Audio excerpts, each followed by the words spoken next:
Boa noite, pessoal. Boa noite, Eliane. Boa noite, doutor Neto. Aqui estamos outra vez com muita emoção. Doutor Benedito de Abreu e Lima Neto, um dos ícones da anestesia do nosso país. Graças a Deus, é pernambucano e está junto a nós. Então eu gostaria de iniciar essa entrevista pedindo a Eliane que fizesse a primeira pergunta a doutor Neto. Boa noite a todos. Neto, maior prazer estar com você aqui, muita honra. E que a gente começaria falando realmente do que a gente faz. Então, fazer essa especialidade, anestesia e medicina. Como é que apareceu isso? Foi um forte desejo? Como é que é? Como é que você foi chamado para esta tão nobre especialidade? Eu quero, antes de tudo, agradecer o convite da Árvore, do programa de vocês, a doutora Sônia, Muito obrigada. a doutora Eliane, por me dar essa honra, esse prazer de estar aqui agora. A pergunta que você me fez é interessante. Eu nunca pensei em fazer anestesia. Você sabe que eu sou filho de cirurgião, padrinho de cirurgião, pertencia a um grupo de cirurgiões ao serviço de cirurgia do Hospital Pedro II naquele tempo. E eu já estava começando, me enfronhando em cirurgia, como era a cirurgia da época, a gente chamava de cirurgia geral. Fazia tudo, né? Eu me lembro que lá eu assisti meu pai, que era ginecologista obstetra, operar tireoide, operar vesícula. Eu vi o professor Romero fazendo a mesma coisa. E eu estava enfronhado ali. Desde o 4º ano de medicina, meu pai me pegou pela orelha e disse: a partir de agora você vai frequentar o Hospital das Clínicas, no serviço do professor Romero. E eu fui entrando em cirurgia. No ambulatório eu cheguei a fazendo naquele tempo, tinha muita mastectomia para abrir excesso de mama, tinha muita cirurgia de fimose, muita cirurgia, e eu já estava começando a fazer aquilo, até hérnia eu já tinha começado a fazer. Quando, a convite da universidade e a pedido do professor Romero, nós todos do Hospital Pedro II recebemos aqui o professor Gauthier Lafay, que era um consagrado anestesista francês, da Escola Francesa de Anestesia, e que, a pedido da universidade, por indicação do professor Romero, ele veio passar uns tempos, terminou passando aqui 4 anos, no organizando o serviço de anestesia do Hospital Universitário, que era o Hospital Pedro II. E Lafay fez umas 4 ou 5 viagens à França em busca de aparelhagem de anestesia. E quando ele chegou no hospital, eu achei bonito um aparelho de anestesia. A gente tinha lá, não tinha os aparelhos de anestesia como Lafay trouxe para o hospital. Eu achei interessante, eu sempre fui metido a consertar carro, a mexer em coisa, então o aparelho de anestesia me atraía para estar mexendo ali nas coisas. E depois teve uma coisa interessante. A equipe de meu pai já era formada por Dr. Antônio Siqueira, que era sobrinho dele e auxiliar. Já era formada por Dr. Paulo de Paulo Lopes, que era auxiliar dele. Mais tarde por Dr. Laércio Tavares, que chegou depois de mim. Mas eu me sentia ali naquela equipe, quando a gente operava, que eu já estava acompanhando as cirurgias de meu pai como instrumentador, no Hospital Português, sobretudo, eu me sentia, onde é que eu vou entrar nessa equipe? Sabe? E aconteceu a coincidência que Lafay, um dia eu estava olhando aquela aparelhagem todinha, e Lafay botou a mão no meu ombro e disse: vai gostar de trabalhar com isso aqui? Eu disse: professor, eu gostaria. Ele disse: pois então agora você está inserido no serviço de anestesia. Que legal. Eu digo: bom, então como é que eu vou começar? Você aí começou a me explicar. Ora, aquilo ali realmente me despertou.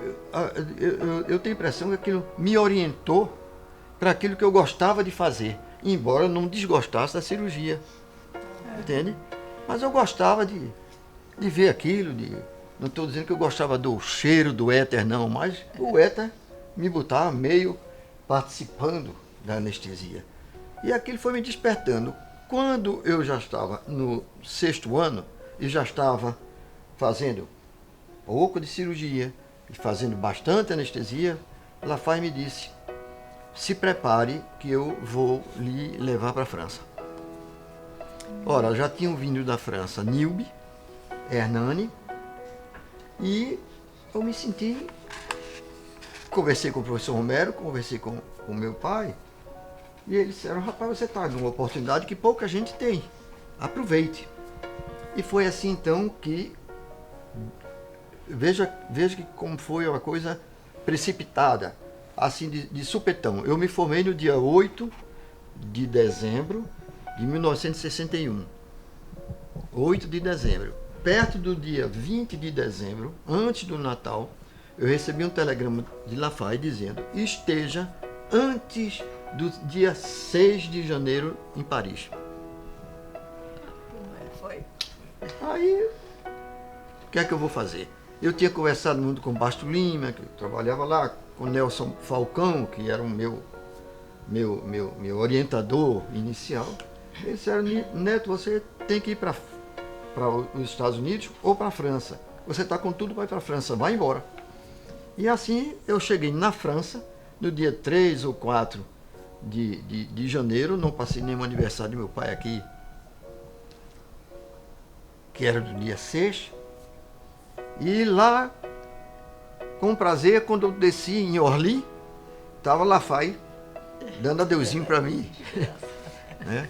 Ele me pegou foi interessante a minha chegada, porque ele me pegou no aeroporto. Neto, vamos antes jantar.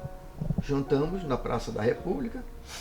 E depois então ele me orientou diretamente para o Hospital Foch, que era um arrabalde de Paris, chamado Suresnes.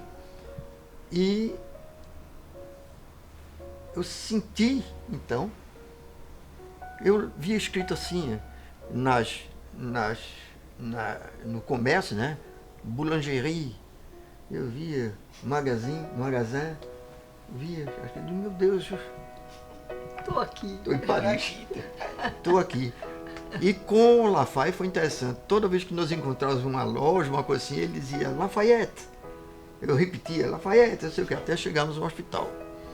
A chegar no hospital foi interessante, porque naquele tempo a gente viajava de paletó, gravata, todo enfatiotado, e eu fico com aquilo. Lafargue então parou na frente do Hospital Foch, para você notar o que é uma organização. Quando ele parou, saltou e disse aqui: eu venho trazer o residente da anestesia aqui do hospital. Eles já estão para receber aqui. O nome dele é Dr. Neto, não é? É. Pronto, então eu venho trazê-lo aqui. Lafargue entrou comigo no hospital, seguido pelo recepcionista. Isso já era tarde da noite. Ele me mostrou qual seria, me encaminhou para o meu quarto, lá no hospital. Eu entrei no quarto, Lafargue foi, se despediu de mim, eu agradeci muito, e ele disse: você agora se encontra comigo nesse endereço aqui, em Paris. E como eu chego lá, ele disse: você vai se virar e vai chegar. Tá bom. E Lafargue foi embora. Foi o momento mais interessante, mais assim, surpreendente da minha coisa, que eu tirei meu paletó, tirei minha gravata, deitei, olhei pro teto. Meu Deus do céu, o que é que eu estou fazendo aqui, sozinho, desprotegido? Cadê mamãe, cadê papai? Mas, pouco depois, tinha um colega que fazia anestesia lá, que era um espanhol. Eu não tirei nem a camisa. Eu tirei a gravata, o paletó e deitei. Chutei os sapatos e dormi. Cansado da viagem, qualquer coisa. E acordei com batidas na porta. Acordei atordoado, exatamente sem saber onde eu estava. Quando acordei, assustado, abri a porta. Estava um espanhol, que era também residente em anestesia lá no hospital. E disse: Monsieur Neto. Pois não. o professor está lhe chamando lá embaixo, se prepare para descer imediatamente para a primeira entrevista com ele. Foi botar a gravata, pegar o paletó e descer. Escovei os dentes, não sei, nem sei se escovei os dentes ou se tomei um cafezinho, mas eu desci correndo para o Augusto me entrevistar. E foi assim a minha chegada lá. Então foi assim que eu iniciei a minha carreira na especialidade. Foi um pouco diferente, porque os que eu conhecia, como Hernani, Cadete, Nil e o pessoal, já tinha feito um estágio em São Paulo e depois então foram para a França. Eu pulei esse estágio em São Paulo, né? Tanto que quando eu cheguei depois de quase 2 anos na França, eu tive que revalidar o meu título, porque eu não tinha nenhum curso, nenhuma especialização no Brasil. Então fui a Santos, e o professor Armando Fortuna, passei uma semana com ele, e ele foi quem me avaliou e me deu o título para que eu pudesse me associar à Sociedade Brasileira. Beleza, de início da anestesia. Oi. Porque, na verdade, alguém viu em você um grande anestesista. Isso Com certeza. eu posso dizer que ele viu alguém interessado. Pois é. Não é? Fantástico. Fantástico. Doutor Neto, voltando da França, o senhor obviamente encontrou seus amigos, seus colegas anestesistas, e como foi que nasceu esse pensamento de formarem um serviço de anestesia e depois partir para a cooperativa, para a fundação da cooperativa? Isso aí, eu diria, inicialmente, Sim. que existe em Pernambuco, existe no Recife, uma vocação de união de anestesistas. E eu vou dizer por quê. Primeiro, o início da anestesia em Pernambuco, os primeiros anestesistas carimbados como anestesistas preparados para fazer anestesia em Pernambuco foram Nelson Falcão, Basto Lima e Moacir Monteiro de Moraes. Sim. Os 3 foram a São Paulo aprender anestesia. Naquele tempo se aprendia anestesia em 3, 4 meses. E voltaram para implantar, então, a anestesia cirúrgica moderna naquele tempo, em Recife, em Pernambuco. Ora, existia um problema de implantação da anestesia, porque a anestesia era realizada por cirurgiões, os anestesias, por enfermeiros e leigos em anestesia. Irmãs de caridade no Hospital Pedro II faziam anestesia.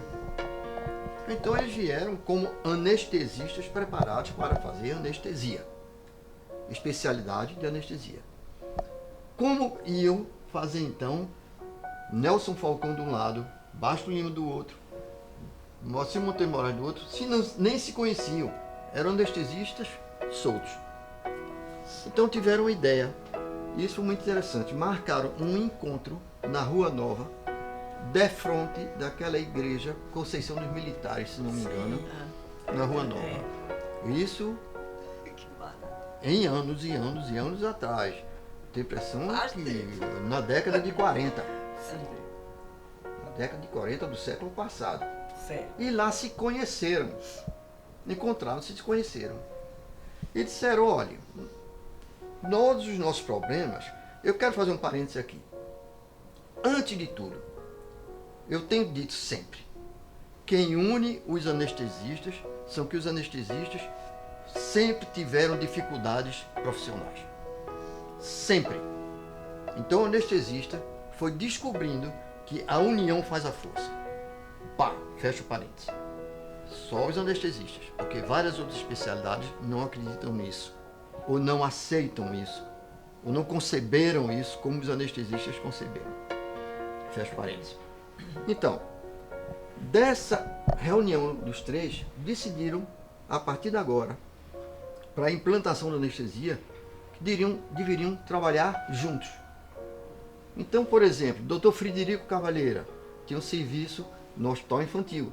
Então, Nelson Falcão e Basto Lima foram juntos fazer anestesias no Hospital Infantil. Por quê? Porque naquele tempo não tinha respirador. Um ficava apertando o balão e o outro fazia injetava intravenoso.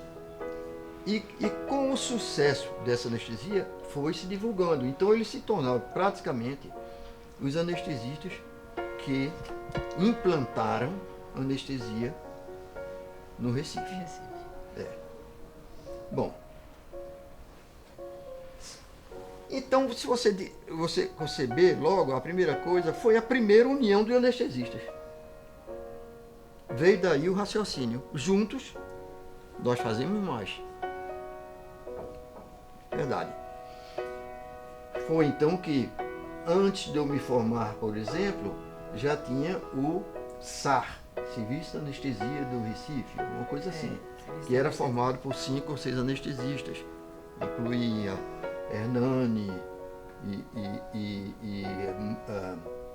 Ademir Rigueira, Basto Lima, Cadete, aparece. Enfim, esses aí formaram um grupo. Houve um outro grupo formado simplesmente por Hernani e Nilbe e mais alguém, até na Fernando Vieira, eu não sei o nome disso, apenas alugaram uma casa e se juntaram e fizeram ali. Quando eu cheguei da França, eu ficava trabalhando avulsamente como era praxe naquela época. E senti que, por motivos que aconteceram na época, que eu me sentia, eu trabalhava muito com meu pai e com um outro cirurgião e estavam desenvolvendo assim o conceito, a mim pessoalmente, de que eu era anestesista de ginecologia e obstetrícia. E eu ficava meio preso ali. Foi quando então eu resolvi passar um tempo em Brasília. Fui para Brasília. Passei 1 ano e pouco em Brasília. E quando voltei, aquele serviço, o SAR, estava dissolvido. Mas continuei com aquela história de que tinha que haver união, tinha que se formar um serviço. Era presidente do departamento de anestesia da Sociedade de Medicina, ou já tinha, era do departamento, o doutor Enio Loprovita. E em conversa com o Enio, com a Ademir, com o Hernando, com todo mundo, eu sempre, em conversas nos corredores do hospital, nas salas de cirurgia do hospital, nas antessalas de cirurgia, e via aquele negócio, nós precisamos nos unir, nós precisamos formar um serviço. Aquele serviço não deu certo, mas outro precisa fazer, tudo isso. E eu me agreguei a esse pensamento. Eu também achava que tinha que haver um serviço. Era preciso. Enquanto eu estive em Brasília, eu fiz umas boas amizades em São Paulo e no Rio de Janeiro. E eu senti que no Rio de Janeiro os hospitais tinham servicinhos de anestesia. Existia uma união dos anestesistas. E eu disse, nós não precisamos, nós temos que estar aqui lutando um contra o outro. Nós temos que nos agregar. Nós temos que formar um time de anestesistas. Nós temos que ter uma sociedade de anestesia. E eu promulgava isso onde encontrava com eles. E encontrava a acolhida deles, que também pensavam a mesma coisa. Foi aí então que houve a ideia de formar o SAP, em 1966, 67, por aí. E isso eu me lembro muito bem que houve uma reunião famosa, uma reunião histórica na Sociedade de Medicina, que nós nos reunimos exatamente para criar isso. Ora, foram vários anestesistas, quase todos, tinham lá na sala pelo menos uns 40 anestesistas. Dr. Enio era o presidente da Sociedade de Anestesia, do Departamento de Anestesia da Sociedade de Medicina de Pernambuco, por aí. E foi ele que presidiu essa reunião. E ele era a favor. Na conversa dele, começaram a ouvir você sabe o que é uma assembleia, põe aí dentro 40, ou pouco mais de 40 anestesistas, cada um com uma ideia, põe aí discussão. E se prolongou. Foi se prolongando, já tinha gente cansada que saía sem resolução, sem nada. E surgiu a ideia, então, sugeriram a Enio uma ideia. Então, Enio é o seguinte, termina a reunião. Põe uma folha de papel aqui. Quem for a favor de formar uma sociedade, assine. Quem não for, não assina. E vamos ver quantas assinaturas tem. Ora, quando você manda uma pessoa assinar, sabe? Assine aqui.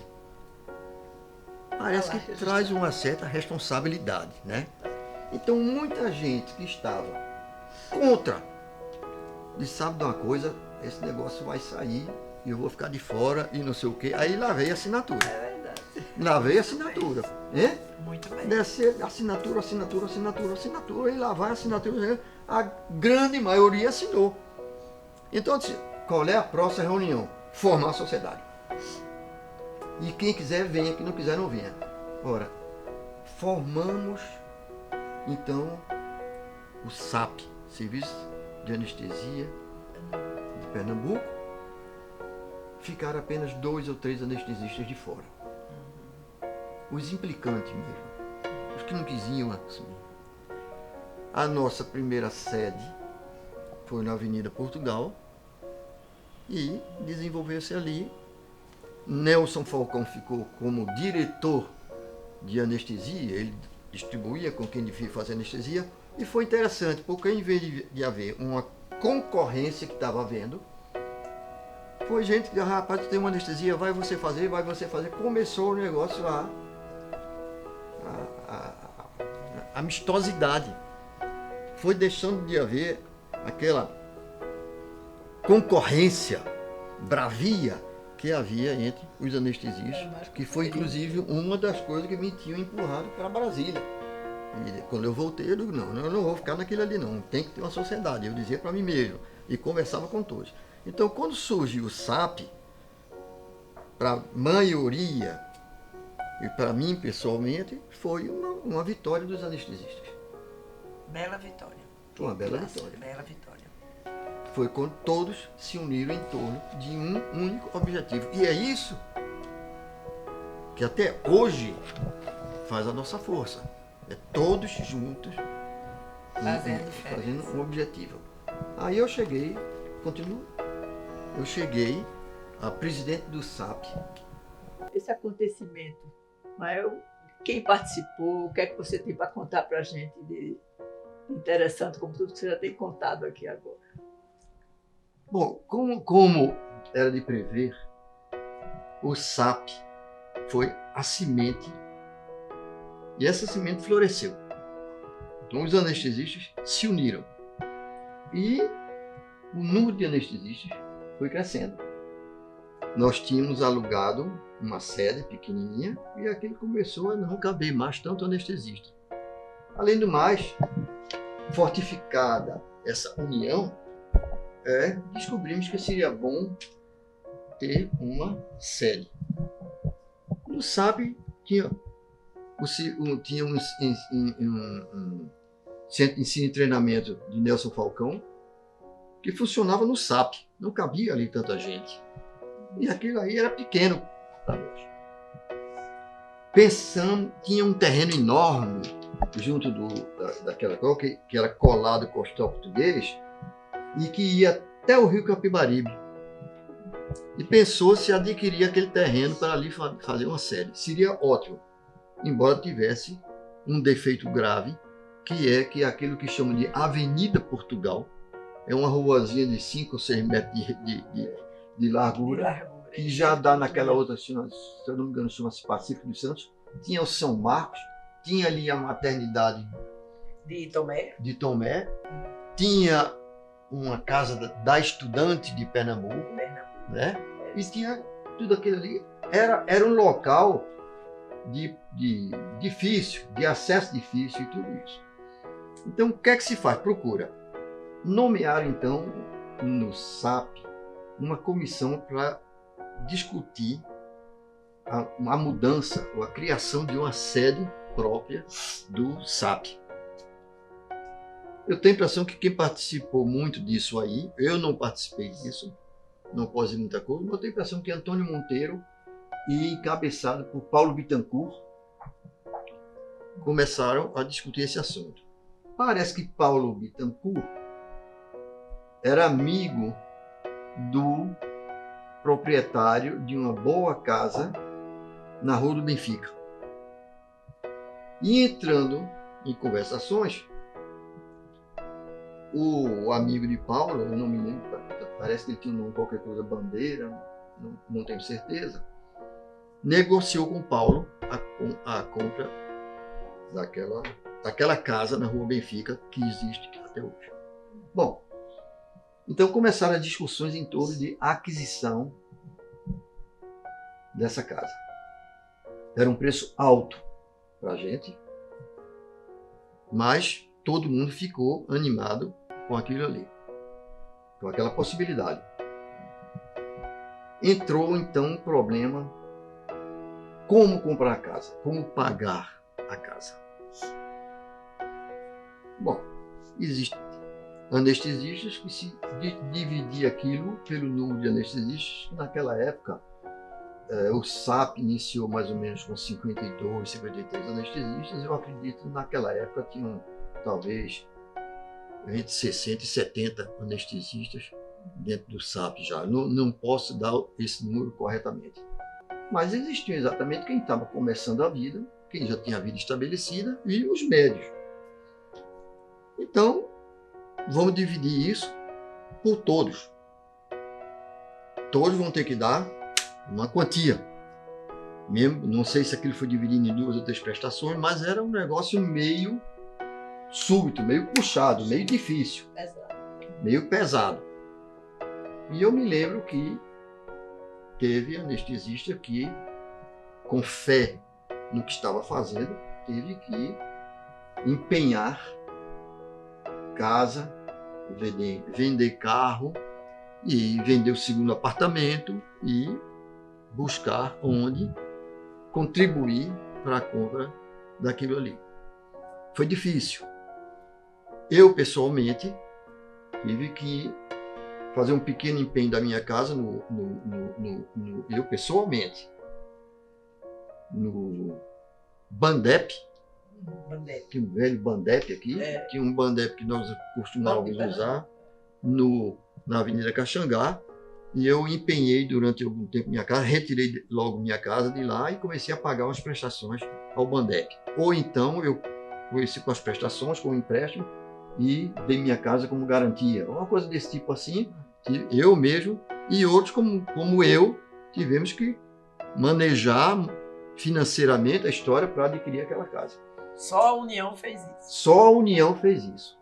E Perfeito. compramos então aquela casa, que hoje é a nossa sede e que ainda tem problema, não é? De construção e de tudo aqui. Teve aquela Célia, que graças a Deus conseguiu fazer aquele anexo lá atrás e tudo isso, mas tudo isso tem problemas com a prefeitura, com tudo isso. A nossa casa não é uma casa absolutamente livre de questionamentos, mas é a nossa sede e, se Deus quiser, não vamos sair dali tão cedo, porque está nos servindo muito bem. E contorna todos os problemas. Contorna todos os problemas. O que eu lamento um pouco, é que, infelizmente, a turma jovem que está chegando, essa turma que está entrando na cooperativa, não vê aquilo ali como... dá a impressão que aquilo ali foi uma semente que caiu da árvore, brotou, e aquilo ali é a casa que nasceu, e aqui é a nossa casa, e ninguém vê o esforço que foi daquela turminha que plantou aquilo ali. E, por incrível que pareça, a cooperativa, com os sócios que nós tínhamos, era autossuficiente. Mas todas as discussões, mesmo os que eram mais antigos do que eu, era de que tinha que ser a cooperativa um planejamento para o futuro. Se nós éramos naquela época 100 anestesistas, toda reunião se dizia, não, vão chegar outros, isso aqui vai ter 200, 300, 400, como eu hoje digo, que em breve nós teremos 800 anestesistas na cooperativa. Aquilo foi feito para ser, dentro das circunstâncias e das possibilidades, ser eterno. Muitos que criaram aquilo já não estão lá, mas criaram para quem? Para mim, para nós dois, para os que vieram depois de nós e para os que ainda vão entrar, tem residentes aí que vão entrar na cooperativa. E por que é que quando o anestesista termina a residência, que eles batem no peito e sou anestesista, quer entrar na cooperativa? Sim. Por quê? Não é? Quando nós tínhamos o início no SAP ainda, formaram-se 2 ou 3 pequenos serviços de anestesia aqui, com união de 5 ou 6 anestesistas. E existia, na admissão para os próprios SAP e mais tarde para a cooperativa, só podia entrar na cooperativa quem tivesse o título de especialista em anestesia. Tinham muitos anestesistas que não tinham, formaram-se aqui, aprenderam e faziam anestesia sem título. Não podiam entrar.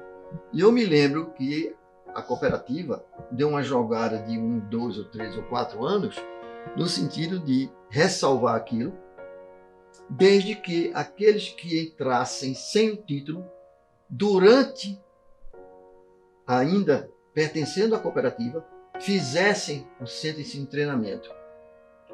Então eu me lembro que, e me lembro muito, e digo isso aqui sem jactar de tudo, que eu estava, foi por isso que em 1970 e alguma coisa, eu solicitei a criação do serviço, do Centro de Ensino e Treinamento do Hospital da Restauração. Porque eu entrei numa brecha. Só podia se estabelecer um centro de ensino e treinamento ligado a uma universidade. E nessa época, a Faculdade de Ciências Médicas, da Universidade de Pernambuco, ligou-se ao Hospital da Restauração como hospital de clínicas. Então eu corri e solicitei à sociedade brasileira o credenciamento de um centro de ensino e treinamento dentro do Hospital da Restauração. E ali eu consegui fazer o centro de ensino e treinamento daqueles anestesistas que não tinham o centro de ensino e treinamento. O primeiro ano foi para oferecer o título de ter feito o título de especialista em anestesia para aqueles que não tinham e que pertenciam já à cooperativa, que entraram com essa condição de fazer o centro de treinamento. Então eu digo, abre-se aqui o centro de treinamento para você fazer. Infelizmente, a Faculdade de Medicina, as Ciências Médicas, descredenciou o Hospital da Restauração. Então, por decência, né, para seguir as regras, eu comuniquei à Sociedade Brasileira de Anestesia que o meu centro não podia continuar dentro do Hospital da Restauração. E interrompi aquilo ali, que não tinha mais onde instalar. Isso aí durou durante uns 2 ou 3 anos, 2 anos talvez, quando ela permitiu que o centro fosse criado dentro do hospital, que não era mais da universidade. Como eu tinha criado o centro de ensino e treinamento no Hospital da Restauração, Otávio se propôs continuar. Eu digo, está em boas mãos. Passei imediatamente o centro para Otávio. Que na realidade foi criado, formou 2 turmas e depois foi interrompido por isso. Não é que eu não quisesse continuar. Foi porque eu perdi a possibilidade de manter o centro no Hospital da Restauração. Quando a SBA aceitou que o centro não fosse obrigatoriamente universitário, então Otávio disse, dá para a gente voltar o centro para o Hospital da Restauração. E até hoje funciona. Até hoje funciona. Boa tarde. Até hoje funciona muito bem. Muito bem. Boa tarde. E funciona muito bem. E funciona muito bem. Então foi assim, tudo isso foi um parênteses que eu fiz para explicar então como foi que se criou a cooperativa. Eu fui levado à condição de candidato a presidente do SAP, já naquela casa, já na Rua Benfica. Que o nome era SAP. Que o nome era O SAP SAP, saiu de lá para ir para a cooperativa. para a cooperativa. Vocês iam para uma sede maior. Hoje conhecida cooperativa. Hoje conhecida cooperativa. Eu tive sempre uma ligação muito unida com o Dr. Cláudio Lisboa, Sim. que eu digo sempre, não se pode falar em cooperativa no Recife sem falar em Cláudio Lisboa. Concordo. Isso aí. É verdade.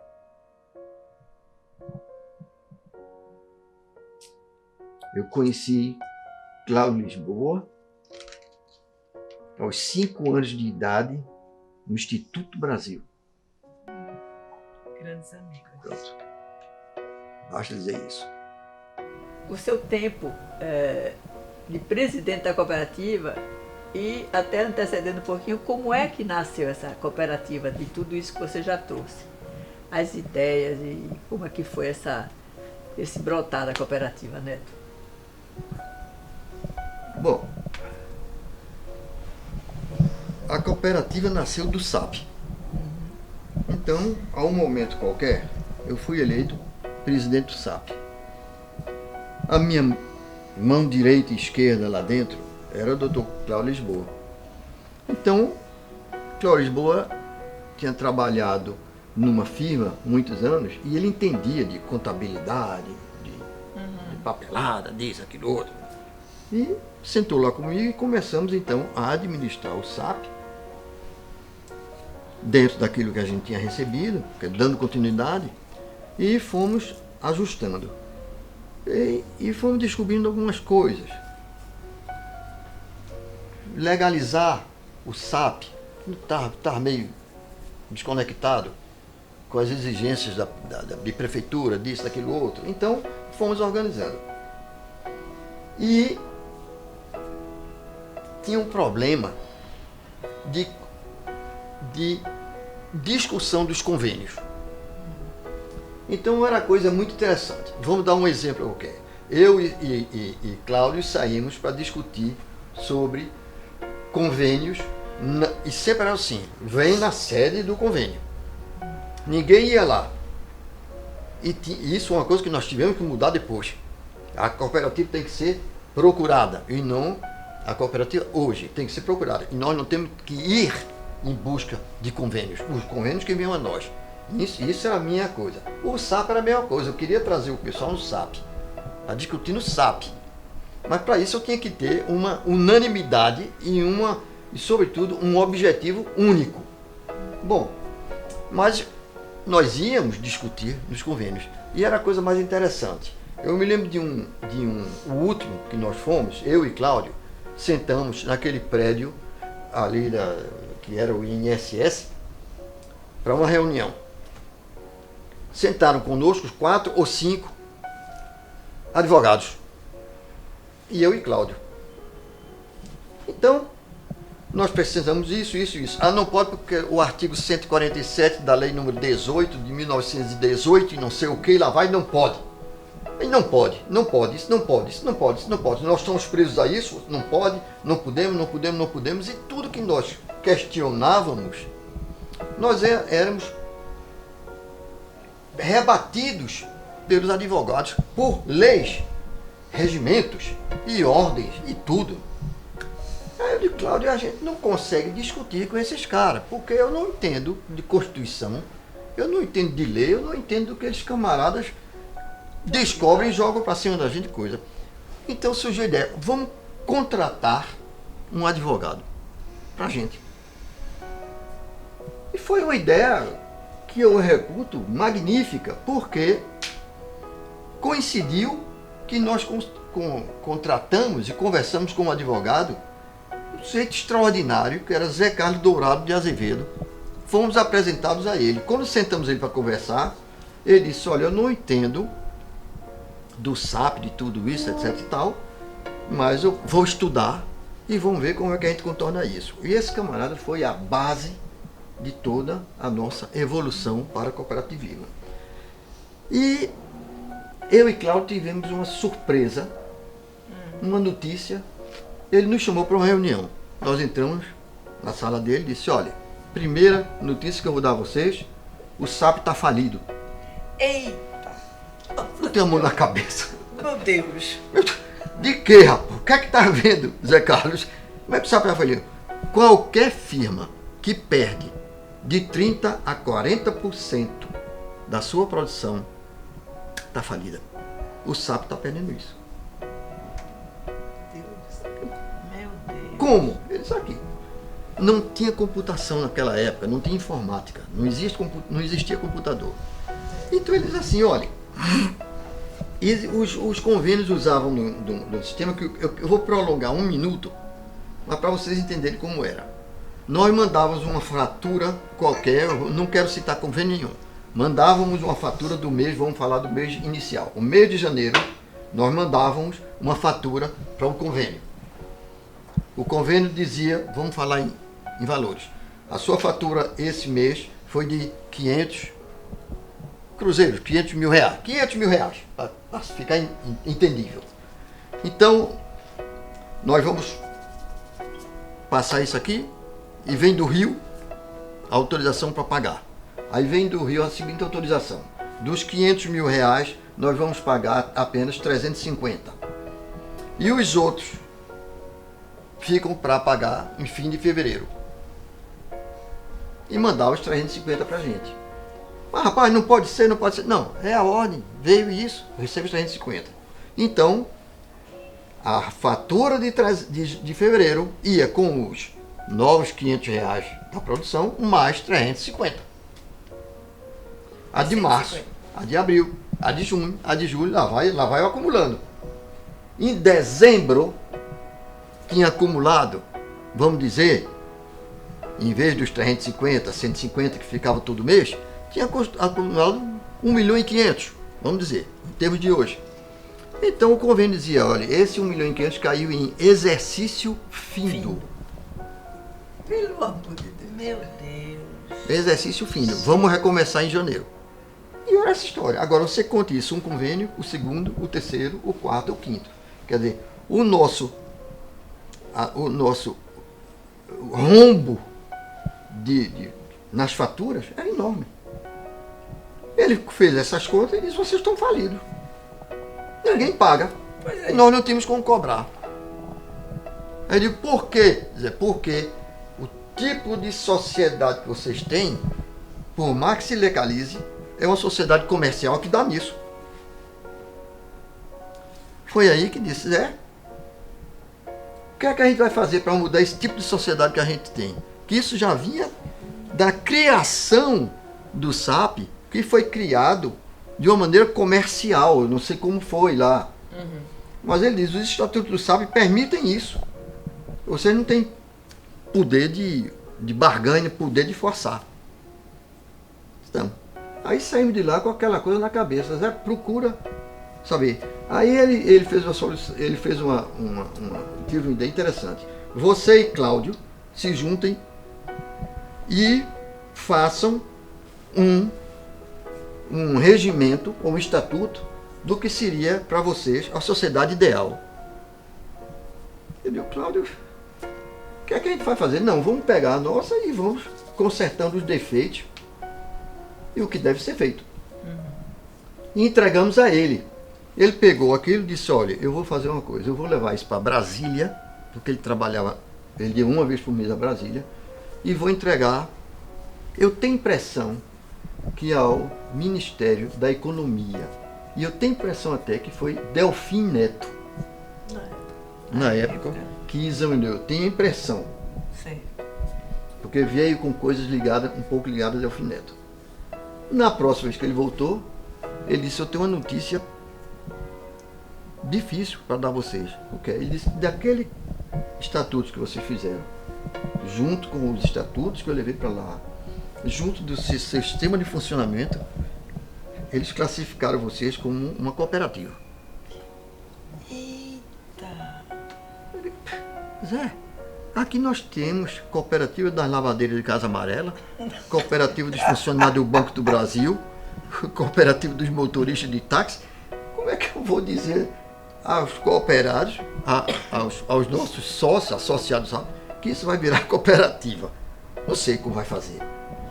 Mas é. Aí estudamos e eu disse, e isso foi mais ou menos em setembro, outubro do mês 70 e alguma coisa, 74, se não me engano, que eu disse, eu vou propor, mas já tinha surgido conversações em sala de cirurgia, em corredor do hospital, já estava aquela confusão. Que é o mal. Que é o mal. Era um negócio difícil. Aí eu disse, eu vou propor, Cláudio, e vamos ver o que é que vai dar. Perdemos. Foi rejeitado. Ninguém aceitava transformar aquilo em cooperativa. Então, Cláudio disse, Neto, o que é que a gente vai fazer? A oposição está muito grande, está muito forte, ninguém entende.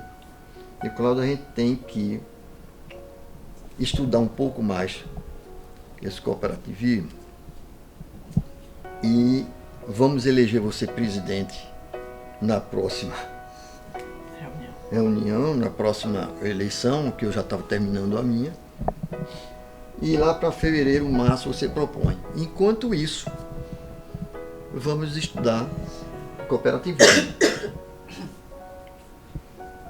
Estava nascendo as famosas Unimedes. A primeira Unimed foi em Santos, por um camarada chamado Castilho. Era Edmundo Castilho. Edmundo Castilho foi quem fundou a primeira Unimed em Santos. Disse, rapaz, vamos a Santos? Bora. Dois atirados, e eu e Cláudio telefonamos, entramos em contato com o Edmundo Castilho, ele disse, eu recebo vocês o dia que vocês quiserem. Se é para fazer cooperativa, pode vir. Aí fomos a Santos. Conversamos com esse Edmundo Castilho. E ele nos deu as instruções de como fundar uma cooperativa, o que precisava e como funcionaria a Unimed. E aqui já estava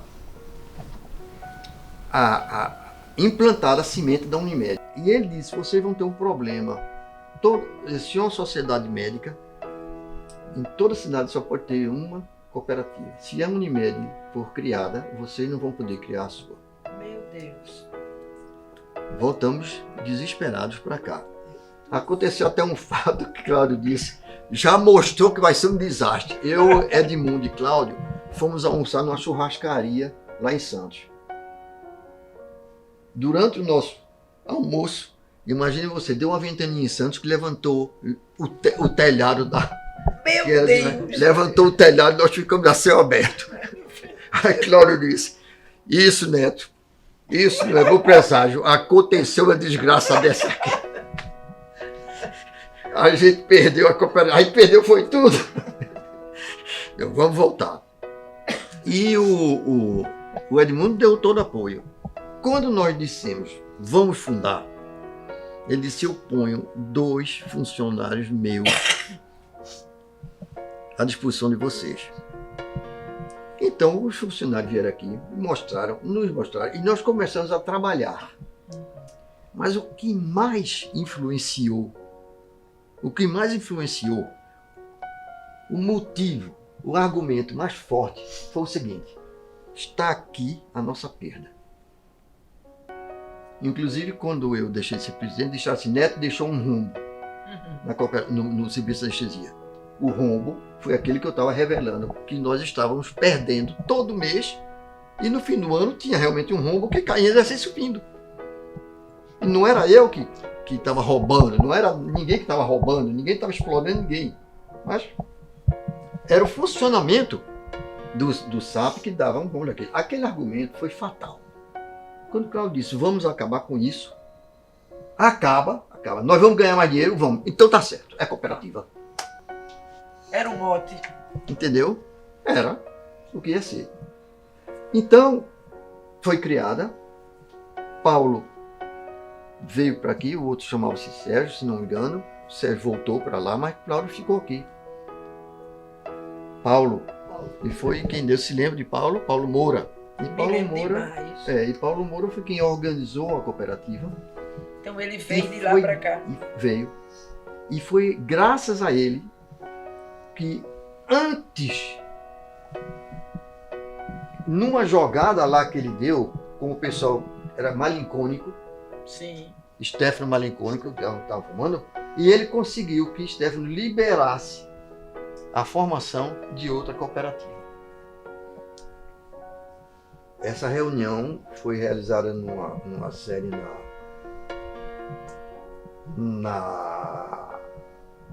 aquela rua Visconde de Soassuna, se não me engano, e teve lá um fato muito interessante, que teve briga, e Tony Monteiro com aquela coisa dele, e foi agredido, levou um murro e ficou tonto com o murro que levou, houve aquela confusão e agressão física, e não sei o que, mas a verdade é que saímos daí com a possibilidade de montar a cooperativa. E não houve nada disso, isso foi um fato Making off que não existiu. que praticamente não existiu, mesmo que off, mas Que não existiu. deu margem a se criar. Meu Deus, como a gente não sabe de nada E então da história. foi criada a cooperativa. Foi assim então que nasceu a cooperativa.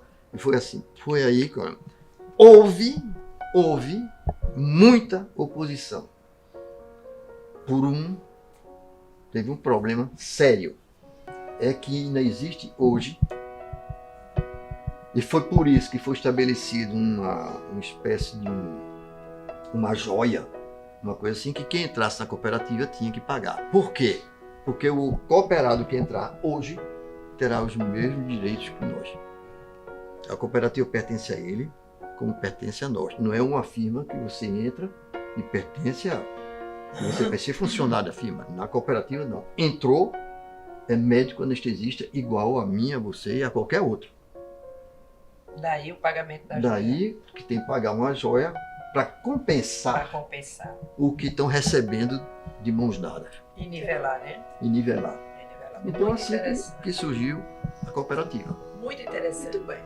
E a cooperativa realmente mudou bastante, né? A vida dos anestesistas em si, a organização se fortaleceu cada vez mais e une muito. Também. E é um lugar de muito o que eu achei muito importante em toda essa explicação do Neto foi essa perda. Se eles não tivessem, porque eles perderam muito tempo, eles perderam muito dinheiro para sair e para resolver a situação de todo mundo. Porque eles não saíram para resolver a situação deles dois. Então, isso vem da união, que é isso que Júnior prega tanto, minha gente. Vamos nos unir cada vez mais. Minha gente, a cooperativa é uma joia que nasceu do entendimento dessas pessoas, que a gente tem que saber disso. A gente tem que dar valor à história. Doutor Neto, o senhor está nos abrindo um caminho assim que a gente pode, né, mostrar isso para todos os jovens que estão chegando e que eles tenham um entendimento que nós não nascemos do nada, não. Isso para mim está valendo demais nosso encontro. Você vê, teve alguns colegas sacrificaram o que tinham, por exemplo, fundaram-se 2 ou 3 pequenos serviços de anestesia e que eu tive que ter o cuidado de ir lá conversar e mostrar que era muito melhor acabar com aquilo e a turma entrar na cooperativa.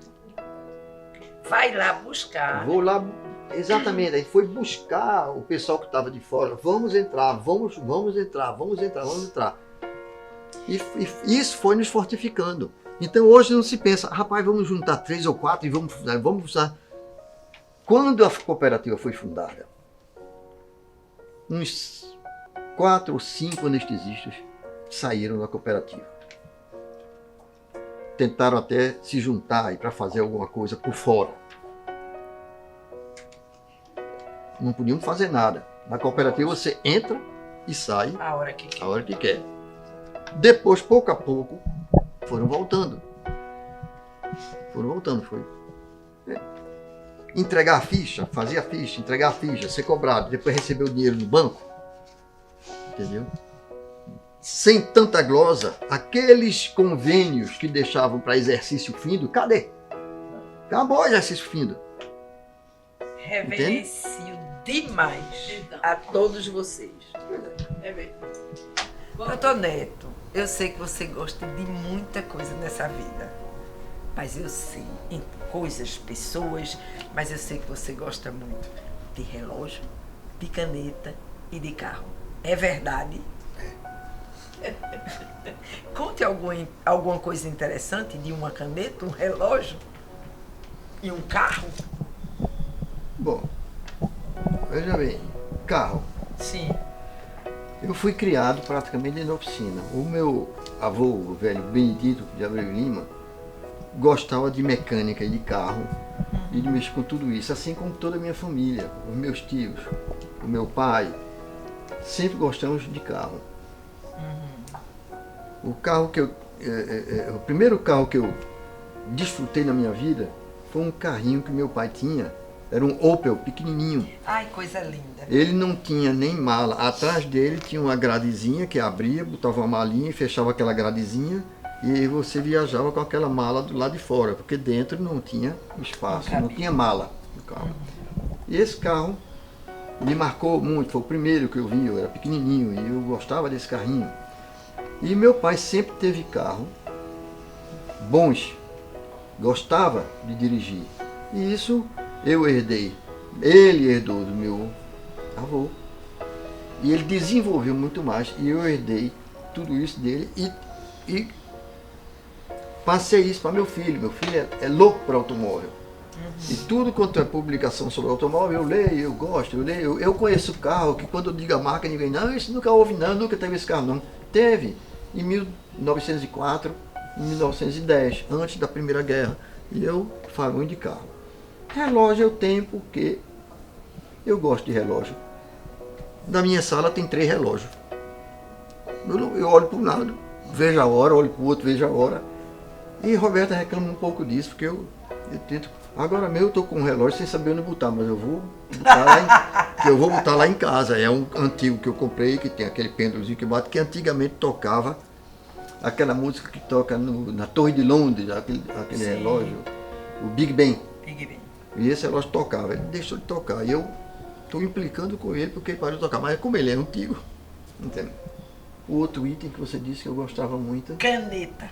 A caneta eu gosto. Você mesmo, eu uso a caneta de hoje, uma caneta que você trouxe para mim. Você gosta muito de eu caneta. trago isso com muito prazer. Porque gosta de escrever, relógio gosto, porque sim. gosta de chegar na hora.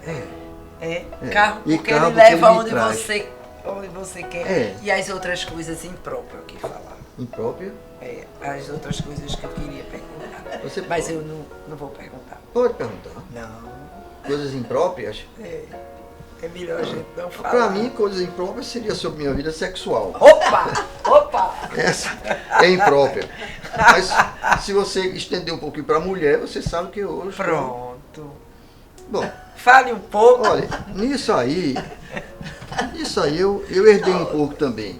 Sim. Herdei um pouco. Meu pai tinha uma fama.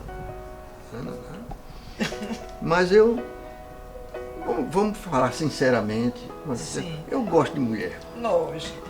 E É muito bom. não condeno quem não goste. Sim. Não condeno nada disso. Mas eu gosto. E eu estou sem querer, Sim. sem procurar. Eu estou na minha 4ª mulher. Muito bem. Dessas 4 mulheres, uma eu tenho que evitar, porque foi uma convivência desastrosa. Depois, uma muito agradável foi com a minha primeira mulher, que foi Michele, que você conheceu, que me deu 2 filhos.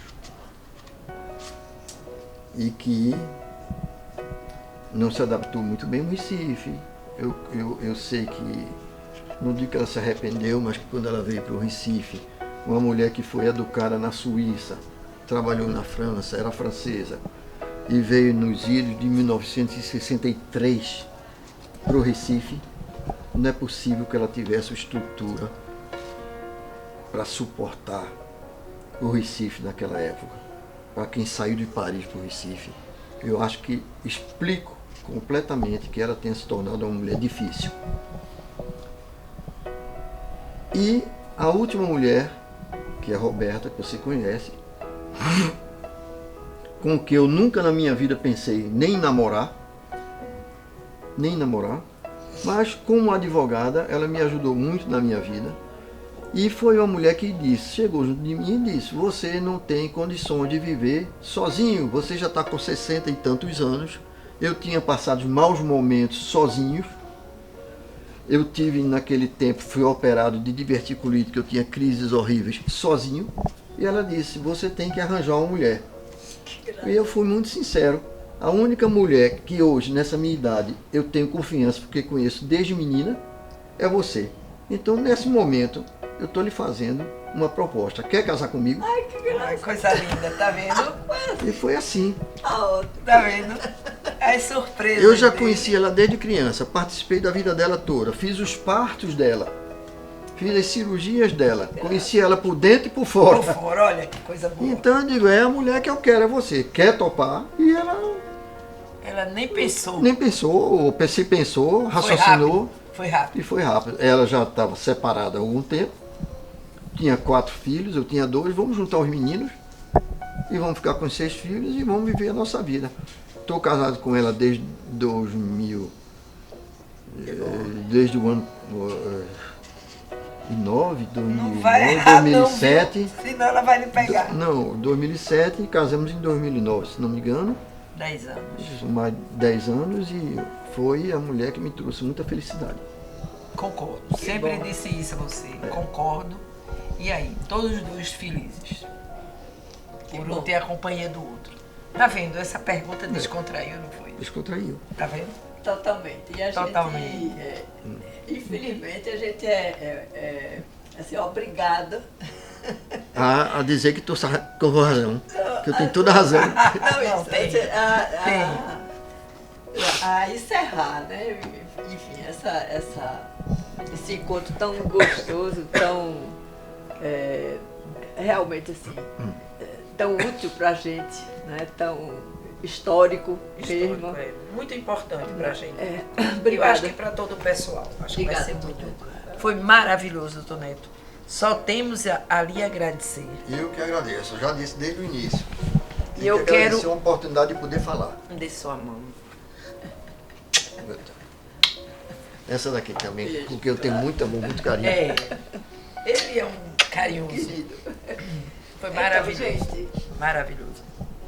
vamos curtir aí tudo que foi dito e pensado e transmitido aqui. Eu tenho assim estamos, né, muito honradas, né, Sônia? Muito honrada. Por termos essa oportunidade tão maravilhosa de ouvir Doutor Neto nos mostrou essa história toda. o alicerce da nossa casa. E lembrou mais uma vez que se não fôssemos unidos, não estaríamos fundamentados. Eu acredito. Ou seja, Espetáculo. Muito obrigada, Vamos doutor torcer pela eternidade da cooperativa. Neto, da cooperativa. é sim. Pois é. Muito obrigada mesmo. Abraço a todos, Valeu. gente. Abraço a todos. Espero que vocês aproveitem. Até a próxima.